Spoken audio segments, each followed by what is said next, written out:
Yo tout le monde, c'est Nono, j'espère que vous allez bien. Bah, écoutez, moi ça va super. Aujourd'hui, on se retrouve pour un nouvel interview. J'ai l'honneur d'accueillir sur ma chaîne YouTube Sovan et les internets. Bonjour.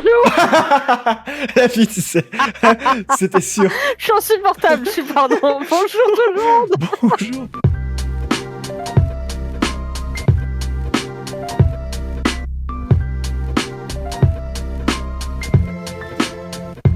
Alors ça fait quoi? Je crois que ça fait un peu plus d'un an qu'on essaie de faire ça. Je suis désolée, je suis la personne la plus longue du monde. Je suis comme un mille pattes du temps. Eh, tu sais quoi? Vaut mieux tard que jamais. Ou vieux motard, C'est ou vrai. vieux motard. Non, Oh, cette blague. So boomer. Je repars au pays des boomers. Au revoir. On ne me voit plus. Alors, Sovan, moi je t'ai connu grâce au Fanta XU. Tu étais dans l'équipe de Natu, il me semble. Tout à fait, tout à fait. Donc, du coup, Sovan, est-ce que tu peux te présenter un petit peu quand même pour les gens qui te connaissent pas forcément? Petite présentation rapide. Je m'appelle Sovan, pour de C'est vrai. ton vrai C'est prénom. mon vrai prénom dans la vraie vie. Très voilà. original. Bah oui, je sais, c'est mes parents, ils ont fait tiens, toi, ce sera Sovan. On sait pas trop pourquoi, mais c'est pour toi. Voilà, démerde-toi Il y a avec. une origine d'ailleurs ou pas sur ton prénom? Écoute, apparemment, ce serait anglo-saxon. Sinon, j'ai 31 ans et les gens sont très étonnés quand ils apprennent mon âge, mais c'est ainsi. Écoutez, je ne prends pas des bains de sang le soir en pleine lune. Écoute, j'ai une chaîne YouTube qui s'appelle Sovan et les internets, parce que je m'appelle Sovan et que vous êtes les internets, donc voilà. Et sur ma chaîne, je fais des blagues parce que j'aime bien rigoler. Et je fais aussi des vidéos parfois qui sont moins drôles, mais qui parlent juste de sujets que je vais avoir sur le cœur et que voilà, je veux partager avec des gens comme ça. Alors, du coup, avant qu'on rentre sur ta chaîne YouTube, ce qui nous intéresse le plus, on va parler un petit peu de toi. Ton parcours scolaire, qu'est-ce que tu as fait comme études? Dis-moi-en un petit peu plus. Alors, mon parcours, un peu comme une grande flèche qui va tout droit. Donc j'ai fait comme ça, waouh et tout. Je suis allée straight forward comme ils disent les anglophones. J'ai fait littérature option art plastique parce que cœur d'artiste, tu comprends. Après, j'ai fait une mise à niveau en art appliqué pour savoir quel était le domaine dans lequel j'avais le plus envie de me spécialiser. Après ça, j'ai fait un BTS communication visuelle, option graphisme, édition, publicité, et je me suis spécialisée en publicité. Et ensuite, j'ai fait une année au Gobelin en design graphique et motion design, et après j'ai fait ça suffit, j'en ai marre de l'école, je m'en vais très très loin. Et du coup, t'as fini sur YouTube? Bah écoute, ouais, en fait... Ou t'as un taf à côté aujourd'hui? Je suis intermittent, donc parfois je travaille pas. Là, j'ai une période de creux, donc ça arrive, hein, c'est un peu les aléas du métier. Donc là, c'est calme, mais du coup, quand c'est calme, j'en profite pour faire mes projets perso, que ce soit YouTube ou Twitch. Mais là, ça fait quelques mois que j'ai rien fait, parce que j'ai fait un burn-out de YouTube. Je pensais même pas que c'était possible, et du coup, j'ai fait une pause là depuis peut-être 2 mois. Mais j'ai très très envie de reprendre, et là, je suis d'ailleurs en train de monter une double vidéo en ce moment. La fille, elle a 2 écrans, 2 yeux comme ça. Alors, genre, je suis un Pogonite One Caméléon. Avant de commencer tout ça, avant de justement de faire YouTube et ta carrière audiovisuelle, c'était quoi ton rêve? Est-ce que comment tu te voyais? Est-ce que tu te voyais vraiment faire ça ou alors pas du tout? Voilà, mon rêve de gamine, en fait, d'une certaine façon, il rejoint un peu YouTube. Tu vois, c'est un peu tricky, en fait. Ce qui s'est passé, c'est que moi, quand j'étais enfant, je voulais être dessinatrice de bande dessinée. C'était mon rêve ultime, être dessinatrice de bande dessinée. Et du coup, quand j'étais enfant et adolescente, je dessinais énormément. Je faisais des BD pour tout et pour rien. Et en fait, au fur et à mesure que j'ai grandi, je me suis rendu compte que c'était pas forcément être dessinatrice de bande dessinée qui me plaisait, c'était être autrice de bande dessinée. Et en poussant encore plus loin, ce qui me plaisait le plus, en fait, c'était juste être autrice, donc raconter des histoires. Et en fait, en étant sur YouTube, comme c'était soit des story time que je faisais, soit c'était raconter des choses en le réécrivant, en fait, je me suis un peu retrouvée là-dedans, le côté je raconte quand même des histoires, mais sauf que au lieu que ça soit dessiné, je vais les jouer ou les présenter oralement. Et en fait, tu vois, ça se recoupe un peu d'une façon bizarre, mais ça se recoupe. Alors, sur ta chaîne, du coup, qu'est-ce qu'on peut retrouver un petit peu comme type de contenu? Qu'est-ce que tu nous proposes? On va dire que l'ambiance générale, je dirais que c'est du feel good, mais ce que vous allez le plus retrouver, ça va être des vidéos d'humour ou des vidéos, je sais pas comment on peut appeler ça, j'ai envie de dire de psychologie, mais c'est pas vraiment de la psychologie, c'est plus un peu des sujets de société, tu vois, je sais pas comment dire. Par exemple, j'ai fait une vidéo où j'ai documenté mon confinement. C'est pas drôle en soi, mais c'est juste pour dire en gros comment a évolué mon état mental au fur et à mesure des jours du confinement, tu vois. C'est ça, comme un journal de bord en fait, tu vois, vraiment en vidéo. Il y avait une autre vidéo que j'avais faite où je m'étais pris prise en photo tous les jours pendant 10 ans. Et tu vois, ça c'était une vidéo où de base c'était une démarche artistique où je voulais voir l'évolution du temps sur moi, comment ça a impacté mon visage et comment ça impactait aussi ma psychologie et mon mental en fait. Et du coup, tu me vois changer de tête, etc. Et c'était ça que je voulais voir. Et toi, en soi, c'est pas de l'humour, mais je sais pas dans quoi tu classes ça. Je dis social, psychologique, mais je sais pas trop si c'est ça le bon mot. Mais du coup, j'englobe dans feel good parce que c'est pas non plus la dépression. On va pas pleurer, on va pas sortir des grands bouches. Quoique si, il y a des gens qui pleurent apparemment, mais je fais pas exprès. Justement, par rapport à YouTube, est-ce qu'il y a des gens qui t'inspirent aujourd'hui ou qui t'ont inspiré justement? Et écoute, moi dans les gens qui m'ont inspiré de base, vraiment mes noyaux durs, c'était Natou, Squeezie aussi. Il y avait un peu les rires jaunes dans ses débuts, qui étaient un peu mes gros chouchous de YouTube. Et maintenant, ça a un peu changé. Maintenant, une des personnes qui m'inspire le plus, c'est une youtubeuse américaine qui s'appelle Hell of the Miles, qui est une nana, c'est un rayon de soleil quoi. Elle est waouh, vraiment, je la trouve incroyable. Gurki, c'est le sang quoi. Passion Gurki. Du coup, toi, comment tu vois ton avenir sur Internet, qu'on peut englober YouTube et Twitch? Comment tu le vois, toi, à court terme et à long terme? Pour le moment, c'est un peu difficile d'avoir une vision sur le long terme parce que ça évolue tellement vite. Là, j'ai l'impression qu'en très peu de temps, YouTube, ça a perdu un peu en vitesse, que c'est Twitch et TikTok qui ont ramassé le plus de spectateurs, en fait. Et surtout, TikTok, c'est assez vertigineux de voir à quel point on peut vite monter sur TikTok, en vrai, très rapidement. Moi, en moins d'un an, je suis passé de 6000 à 21 000 personnes qu'en postant pas non plus des vidéos extraordinaires quoi, mais j'ai l'impression que soit tu décides un peu de faire ça stratégiquement et de suivre là où les gens vont sur les différents réseaux et t'adapter à ça, à ces nouveaux formats, ou alors tu te plais sur une plateforme et t'y restes et tu fais ton truc, et si les gens viennent c'est très cool, et si ça marche pas, écoute, tant que t'es heureux quand tu fais tes trucs, moi je pense que c'est le principal. Tant que t'as du plaisir à le faire, faut continuer à le faire, je pense. Tu vois, moi YouTube, j'ai toujours du plaisir à le faire, c'est pas une corvée, et quand je suis sur mes montages, il y en a, c'est parce que techniquement je les ai mal préparés, donc ça va être plus compliqué à monter, mais en soi je suis trop contente quand ça sort et quand j'ai des retours, ça me fait plaisir. Donc moi je pense que je vais continuer jusqu'à ce que j'en ai marre, et puis si un jour j'en ai marre, je pense que je passerai à autre chose quoi, tout bêtement. Je pense qu'il faut pas se forcer non plus parce que les gens ils le sentent, et après tu perds en sincérité et tu perds aussi en qualité parce que t'es plus toi. Enfin tu vois, c'est un truc, j'aime pas trop de jouer un personnage et je sais pas, j'ai l'impression que c'est mentir aux gens qui te suivent et qui t'apportent de l'amour et leur confiance, et je trouve pas ça bien de faire ça. C'est quoi tes projets à venir sur YouTube et sur Twitch éventuellement, si tu veux en parler de quelques-uns, si tu peux en parler de quelques-uns? Les projets, alors sur YouTube, j'ai beaucoup de vidéos qui ont été tournées déjà et qui sont en attente de montage. Il y en a une en particulier qui est pour les 25 ans de Pokémon, que j'ai tournée avec le mec qui a créé Pokémon Trash, et en fait j'ai retrouvé un carton qui contenait toute ma collection de Pokémon de 99 à 2003 environ. Et la vidéo, c'est que je lui dis, j'ai retrouvé ce carton, je sais pas ce qu'il y a dedans, viens on l'ouvre tous les deux. Et du coup vous découvrez ensemble Ouais, et on devient fou. On est vraiment... Ah lui alors lui, il y a un moment, il trouve mon vieil album de cartes, il fait, tu les as toutes? J'étais là, j'ai toutes les cartes, et il était là... Ça c'était trop bien. Et après sur Twitch, les prochains gros trucs vont arriver quand je reviendrai. Il y aura un live piscine où je vais faire une conférence TED sur comment gérer et cartonner sur les applications de rencontres, sachant que je ne cartonne pas sur les applications de rencontres. Les live piscines, j'ai l'impression qu'il y a que ça sur Twitch. Ah mais justement, moi je trouve qu'il faut en rire, tu vois, parce que... Ouais, mais justement, je vois des meufs qui s'auto-dérient sur ça, une pote qui fait pareil et tout. Oh là là, mais il y a tellement les gens qui ont crié oh, fille en maillot de bain, yo yo. Faudrait faire pareil, mais en mec, en maillot de bain, tu sais. Bah ouais, il y a que des mecs en Russie qui ont fait ça, c'était super marrant, tu vois, et du coup j'ai fait bah allons-y quoi, moi j'y vais. Non mais alors je vais pas mettre de l'eau, sinon je risque de faire s'écrouler mon appartement, genre c'est un vrai truc, donc je vais pas mettre de l'eau. Et j'ai acheté des boules, plein de boules. Mais c'est une grande piscine que t'as acheté quand même? Ah ouais, elle fait 3 mètres donc. Ah ouais, non, je pensais que t'aurais pris une piscine de gamin, tu sais, pour se dire ça fait genre quoi. Non, en fait, sur Twitter, j'avais émis l'idée de faire le live dans la piscine, et j'avais proposé des piscines pour déconner, et il y en avait une qui s'appelait le Dinoland. Et forcément, les gens ont voté pour le Dinoland, et les gens ont donné sur Utip pour que j'achète le Dinoland. Et c'est encore pire, j'ai une abonnée qui a acheté le Dinoland pour que je l'aie. Avec l'argent que les gens donnaient sur Utip, j'ai acheté toutes les boules à mettre dans la piscine. Et en fait, je me suis engagée à, quand j'aurais fait le live et tout, de tout replier et tout donner à une association pour qu'il y ait des gosses qui puissent en profiter cet été. Par rapport à ce que tu fais justement sur Internet hein, en général. Est-ce que tu as des peurs et des doutes? Comment tu les affrontes? Bah, je pense que comme beaucoup de meufs sur Internet, j'ai toujours peur de tomber dans des grandes vagues de harcèlement assez compliquées. Après, comme j'en ai mangé quelques-unes, on va dire qu'on a l'habitude. C'est des très grands guillemets. Mais j'ai toujours peur de tomber, tu sais, que ça prenne un cran au-dessus, en fait. Et que les gens commencent à faire plus des recherches sur, je sais pas, où j'habite, qui sont les membres de ma famille. Parce que c'est déjà arrivé, ça, mais il y a longtemps. J'essaye d'éviter les balles, on va dire. Après, à partir du moment où t'as les cheveux bleus et que tu montres que tu en as rien à foutre, ça plaît pas à tout le monde. Donc, écoute, tant pis. Ça, c'est un truc dont je parlais dans la FAQ que j'ai sorti il y a pas très longtemps. Je suis hantée par le plafond de verre. Le terrible plafond de verre de YouTube, c'est quand tu sais, ta chaîne, tu vas monter jusqu'à un certain seuil et tu ne sors plus de ce seuil.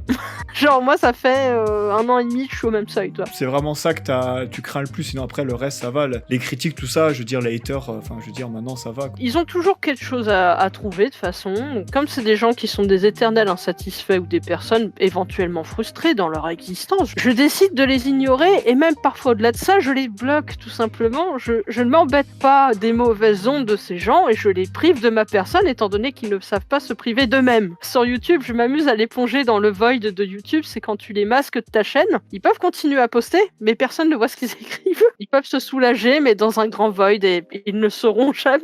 Du coup, toi, comment t'as vécu un petit peu le FantaXU? Qu'est-ce que ça a changé pour toi? Déjà, sur ce que ça a changé, c'est que moi, au début, tu sais, YouTube, je faisais un peu ma confiote toute seule dans mon coin, et puis je pensais que c'était très bien. Et en fait, le fait d'être au même endroit que d'autres vidéastes, avec plus ou moins d'abonnés, ça m'a permis déjà de... Enfin, c'est comment dire, c'est seul, on avance plus vite, à plusieurs, on avance plus loin. Je crois que c'est ça le dicton. Et en fait, ça s'avère extrêmement vrai en tout cas sur la plateforme YouTube, c'est que à partir du moment où tu fais des vidéos avec des gens, où tu travailles avec des gens, t'apprends plus, tu t'améliores sur plein de trucs, sur ta façon d'organiser tes tournages, d'écrire, de contacter tel truc si t'as besoin de, je sais pas, d'accessoires, tout. Enfin bref, c'est que du bonus. Et ça a vachement, ça m'a fait du coup grandir sur ça et me faire comprendre que oui, il faut surtout pas hésiter à faire des vidéos avec des gens, collaborer avec des gens, aller tourner dans des vidéos de gens, même si c'est juste pour rigoler, faire un caméo, tu vois. Et aussi, ça m'a fait vachement drôle de rencontrer, tu vois, des gros youtubeurs comme McFly et Carlito, Natou, Abitsem, Le Rire Jaune et tout. En fait, quand tu vois la personne en réel et la personne dans la vidéo, ça fait un choc. Sauf Natou. Natou, c'est la même. Natou, y a pas de souci. Natou dans les vidéos, c'est Natou de la vraie vie, ça, y a pas de doute.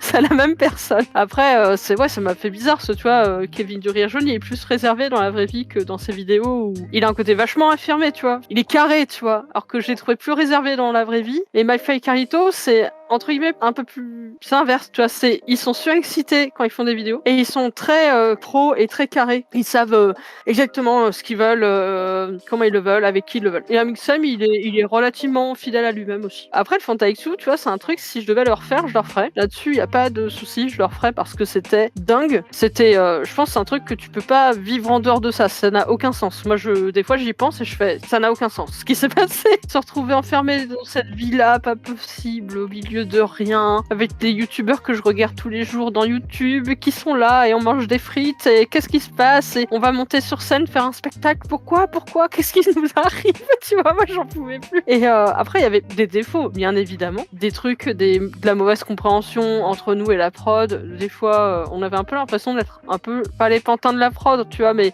est-ce que tu peux faire, je sais pas, une story pour Fanta? Nous on était là, bah non, on va pas non plus se coller des briques de Fanta sur le crâne, quoi. Moi, ce qui m'a vachement impressionné, c'est que c'était surtout les vidéastes qui avaient le plus d'abonnés, c'était souvent les plus jeunes de l'aventure, et ils étaient ultra affirmés. Ça veut dire que eux, tu leur disais, fais-moi une story avec une canette de Fanta, ils disaient, bah non, c'est mort. Alors que nous, les autres, là, qu'on avait 200 abonnés, tu demandais un truc, on se disait, oh d'accord, alors, tu vois, enfin non, on savait pas trop. Et eux, ils nous ont recadrés en mode, non, faut pas dire oui, t'as le droit de dire non, machin, et même, il y a des gens de la prod qui nous forçaient jamais, ils nous disaient, si tu veux pas, et ça s'arrête là, quoi. Tu vois, parce qu'on a aussi eu beaucoup de shitstorm où les gens, ils pensaient qu'on était complètement débiles et qu'on faisait tout ce qu'on nous demandait et qu'on était forcés. Enfin, je sais pas, c'était bizarre. Il y a eu des théories sur le FantaXU, on était en mode quoi, tu vois. J'ai fait la vidéo chez McFly et Carlito. Il y a plein de gens qui se sont imaginés que c'était Webédia qui les avait payés pour me forcer à me prendre. Enfin, tu vois, c'était en mode, wow, les gros cerveaux quand même, c'est impressionnant. Alors que non, quoi, c'est vraiment détaché. Eux, ils faisaient leur truc et on faisait nos trucs. Après, eux, ils pouvaient nous dire, même si c'était notre coach dans l'aventure, ils pouvaient nous dire, là, je vous coach et c'est marrant, mais en dehors de ça, tu me parles pas, tu vois. Ils ont le droit de faire ça, tu vois. Mais Natou, elle est pas du tout comme ça, tu vois. Genre lundi prochain, on va manger chez elle avec ma team. Genre on est toujours en contact et c'est trop cool, quoi. Je sais pas pour les autres, mais nous on est grave soudés, quoi. Une coach qui justement suit un peu les poulains, ça c'est bien, je trouve, qu'ils sont pas trop délaissés, quoi. Ah non, mais elle est trop mignonne là, tout. Vraiment, c'est un grand cœur. Hein. Elle est, je vois, il y avait Ike dans notre team qui a fait une pièce de théâtre pour sa dernière année d'études, je crois. Et elle est venue, elle voulait le voir, tu vois. Elle était trop émue. Sur scène, elle le voyait, elle faisait oh, il y a Ike et tout. Elle était trop mignonne, j'en pouvais plus. Par rapport à ta notoriété, comment tu le vis? Comment ça se passe? Les gens te reconnaissent un peu dans la rue? Les cheveux, n'aident pas. Je me fais reconnaître partout, que ça soit dans Paris, en banlieue, n'importe où, je me fais reconnaître. Donc c'est toujours un peu cocasse. Après, j'ai la chance d'avoir des gens d'une gentillesse et d'une bienveillance sans égale. À ma commu, c'est des petits anges, ils sont géniaux. Genre les gens, comme reconnaissent, des fois ils passent le cap et ils viennent me voir, ils font oh, ils sont trop mignons, j'ai envie de leur faire des câlins, c'est trop mignon. Le plus dur à gérer, c'est les DM, les demandes de DM, les messages, etc. Ça, j'ai toujours dit, je répondrai à tout le monde, sans exception, mais je sais qu'un jour j'arriverai à un stade où je ne pourrai plus le faire. Et là, je commence à plus pouvoir le faire. Je sais, il faut quand même faire attention à ce que je dis parce que c'est arrivé que il y a pas très longtemps comme ça, j'ai créé un très gros quiproquo sur Twitter, un gigantesque quiproquo, c'était terrible, et j'ai fini tendance France de Twitter. Mais oh, ce jour-là, t'as dû faire champagne, non? Ah non, c'était horrible, c'était un shitstorm, alors j'étais pas contente.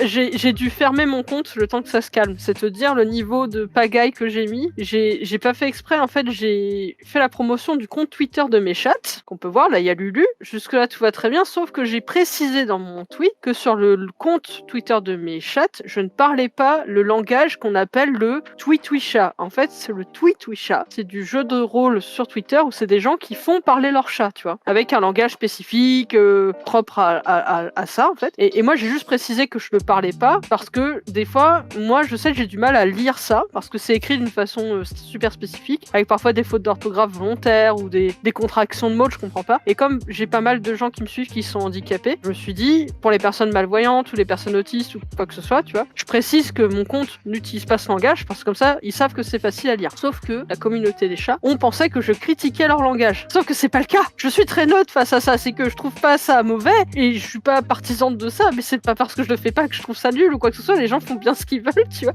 Et en fait, ils se sont vachement énervés, mais très fort. Et du coup, mes abonnés ont voulu me défendre et du coup, ils se battaient. Moi, je leur disais, mais arrêtez de vous battre, arrêtez. Vraiment, je suis en panique, arrêtez, arrêtez. Et du coup, j'ai fini tendance et j'étais là, oh, c'est horrible, c'est horrible. Oh, c'était horrible et du coup je suis partie de Twitter pendant 3 jours en mode non mais moi non c'est pas ça que je veux, s'il vous plaît arrêtez. Faut faire attention quand même à ce que tu dis. Ouais, Twitter je pense c'est à double tranchant, c'est vrai que c'est un truc c'est très... soit c'est très bien, soit c'est très pas bien. Faut se concentrer sur le bien parce que quand il y a le bien il est très bien. Ouais, il y a forcément des cons, hein. Moi je me fais retweeter par des gens des fois qui sont désagréables, pour rester poli. Du coup sur YouTube, quelle est la vidéo que tu as aimé le plus tourner? Si tu devais en choisir une, c'est laquelle que t'as préféré ou tourner ou monter, peu importe, enfin celle où t'as kiffé le plus, quoi. J'ai envie de te dire que la vidéo qui me marque le plus d'une certaine façon, c'est celle qui s'appelle Aventure pour une inadaptée, parce que ça a été ma première vidéo que j'ai fait toute seule à 100%. Ça veut dire que c'est moi qui ai cadré, c'est moi qui ai filmé, c'est moi qui ai monté toute seule, j'ai étalonné toute seule, j'ai tout fait toute seule. Normalement, à chaque fois, j'avais quelqu'un pour m'aider à cadrer ou pour m'aider à étalonner, tu vois. Là, j'ai tout fait toute seule. Et c'était ma première vidéo qui était sur un sujet qui est pas humoristique, tu vois. Ou en gros, en fait, c'était une vidéo pour expliquer comment je vivais le Fantaixu en me sentant complètement à côté de la plaque. Et voilà, c'était juste une vidéo pour parler de ça, de mon ressenti, de comment je vivais l'aventure, en illustrant avec des images que j'ai tournées à droite à gauche et tout. Enfin, c'était trop cool parce que j'étais là avec ma petite caméra et mon pied à faire « Bonjour, je peux vous demander de tourner ça ?» et tout. C'était trop marrant. Ça, j'étais fière de moi quand je l'ai sortie parce qu'elle a eu une grosse impact sur plein de gens et j'étais trop contente. À part sur YouTube, ce que tu fais donc, et sur Internet, la création de contenu, est-ce que tu as des passions? Enfin, des trucs qui ont rien à voir, tu vois, par rapport à l'univers de la création. Est-ce que tu as des passions un peu cheloues? En fait, j'ai beaucoup de cartons de produits Pokémon et tu vois, je stocke des produits Pokémon là-dedans, typiquement les produits japonais et tout. Il y a de tout. Il y a des... Là, j'ai des currys japonais, j'ai même une culotte, c'est te dire à quel point il y a de tout là-dedans. Et en fait, je collectionne tout ce qui est Pokémon. Ça, c'est un peu chiant parce que ça m'en met partout, du coup. Après, dans les passions que j'ai, ça va être chelou de dire ça. J'adore faire le ménage. J'adore nettoyer. Franchement, des fois, je me fais appeler par des amis d'amis ou des gens, soit ranger des espaces, soit pour nettoyer des espaces. Sauf que chez toi, c'est le bordel. Et chez moi, là, c'est le bordel. C'est horrible. C'est très frustrant. J'adore cuisiner. Je cuisine beaucoup.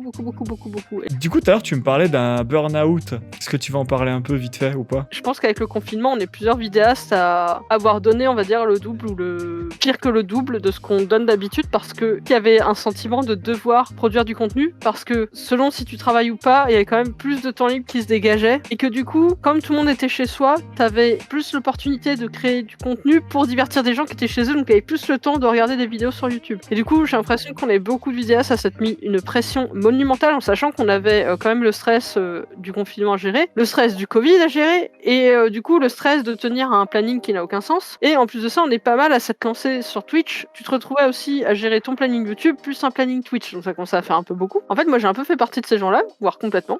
Et je me suis donc lancé sur Twitch. C'était merveilleux. J'ai fait plein de lives et j'ai commencé à faire de plus en plus de lives où j'invitais des gens, où je prévoyais des trucs, où je contactais des gens. Et en fait, c'était trop. Je prenais trop de choses. Je disais oui à tout parce que ça me faisait plaisir. Et il y a un moment, vraiment, mon cerveau il a fait OK, ciao. Et en fait, j'ai compris que c'était la merde où il y a eu un matin où je ne pouvais plus du tout sortir de mon lit. Et là, j'ai fait, c'est pas mon genre en fait de ne pas sortir du lit, ça n'arrive pas. Et en fait, ça a duré 3 jours. Et là, j'ai fait, peut-être que je ne vais pas très bien. Et en fait, j'ai vu mon médecin qui m'avait dit, bah oui, le burn-out, c'était sûr. Et en plus, moi, comme je suis con, je me suis dit non, mais moi, dans 2 semaines, je suis reparti. Bah, j'ai dit ça début février, tu vois.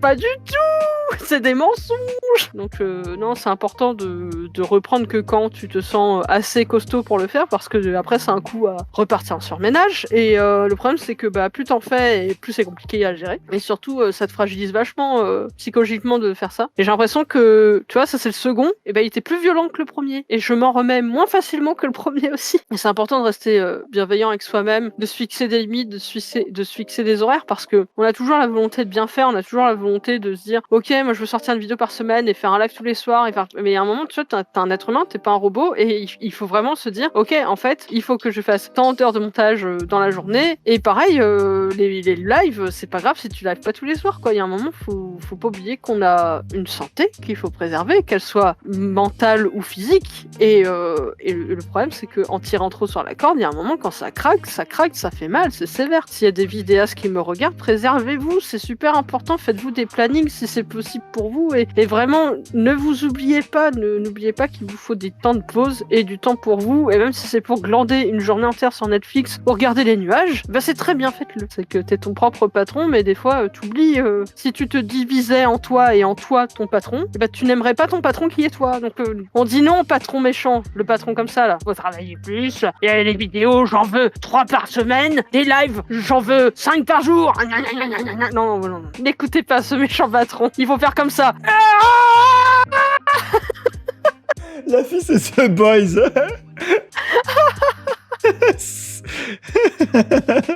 T'es parti en couille là. Pardon, je suis désolée. Parce que quand je pense au méchant patron, il faut faire non, au patron. Non. Bah, on a fait le tour des questions. Est-ce que tu aurais un petit mot de la fin, justement, faire passer un message aux gens que tu aimerais dire? Enfin, écoutez, vu que c'est vous qui regardez la vidéo, être bienveillant avec soi-même, c'est très important. C'est essentiel parce que vous êtes votre meilleur ami. Ne vous faites pas du tort en étant complètement tyrannique avec vous-même. Prenez soin de vous. C'est très très important. Vous n'avez qu'un seul corps. Donc si vous le cassez, bah il y a plus rien après. Vous êtes à la poubelle des humains. Sauvan, la maman d'internet. Voilà, buvez la bonne souplette et mettez des chaussettes chaudes.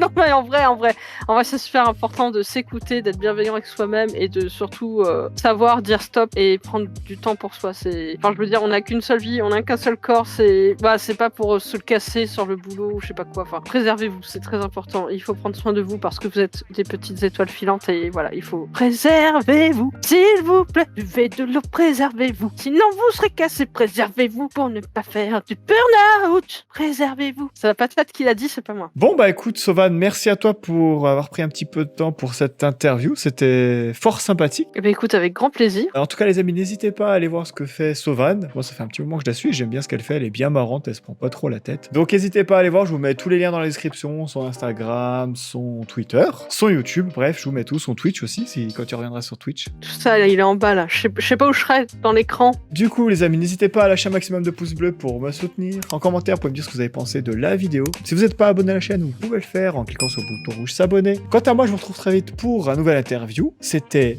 Sovan et Nono. Je vous dis à la prochaine. C'était Nono. Bye bye. Bisous. Au revoir.